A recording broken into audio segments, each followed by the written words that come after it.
Akin yung briefcase. Kung hindi, pupulutan yung utak mo sa kalsada. Mga tauhan kayo ni Calvin, di ba? Ano ginagawa niyo dito? Akin yung briefcase, sabi! Ano? Sa Raulo, hindi ko bibigay sa ito! Sumunod ka na lang kung gusto tuluyan kita, ha? Kung si Calvin nag-uutos sa inyo nito, nagkakamali kayo ng kinampihan. Traitor! Kaya mong satsat. Pasisyahan tayo, Dok! Ano yan? Tado. Ano gagawin natin dito? Tuluyan niyo na yan. Bahala na.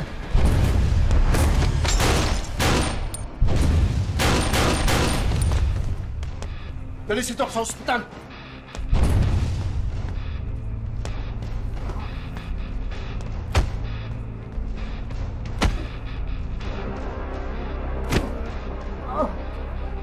Anong pinaplano mo na ito? Saan ang punta niyo mga traitor ko? Ha? Magsalita ka.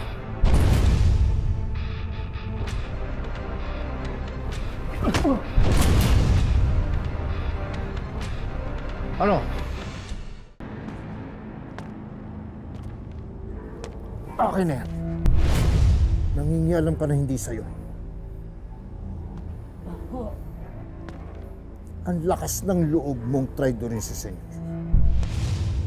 Inumamin ka na. Sino ang nag-utos sa'yo? Hindi ka magsasalita? Pues, paaminin nyo ang traidor na yan.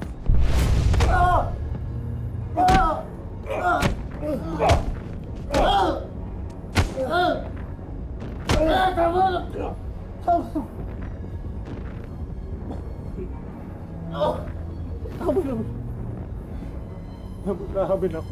Amin ako. Amin! Magsalita ka! Amin ako. Gusto ka, amin ako. Si Boss Calvin ba nag-utos sa akin?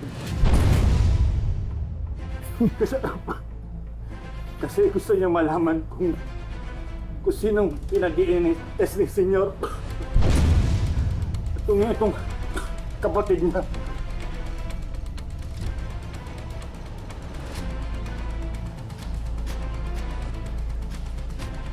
Bitbitin nyo na ang taong yan. Ang traidor na yan. May gagawin pa tayo sa kanya.